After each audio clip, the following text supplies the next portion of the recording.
নামাজ পড়োনি কেন? অসুস্থ তাই? তুমি কি হযরত আইয়ুব আলাইহিস সালামের চেয়ে বেশি অসুস্থ?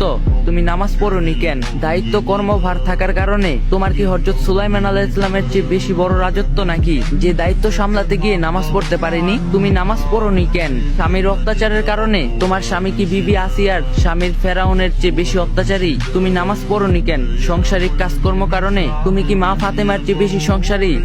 নামাজ না পড়ার জন্য আল্লাহর কাছে কোনো অজুহাত চলবে না। সমুদ্রে হাবুডুবু খেলেও তখন ওয়াক্ত হলে নামাজ আদায় করতে হবে, কারণ প্রতিটা শ্বাস প্রশ্বাসের জন্য আমরা আল্লাহর কাছে ঋণী। বিনা কারণে এক ওয়াক্ত নামাজ কাজা করলে লক্ষ লক্ষ বছর জাহান্নামের আগুনে জ্বলতে হবে। সেক্ষেত্রে এক ওয়াক্ত নামাজ না পড়লে কি শাস্তি হতে পারে একবার ভাবো।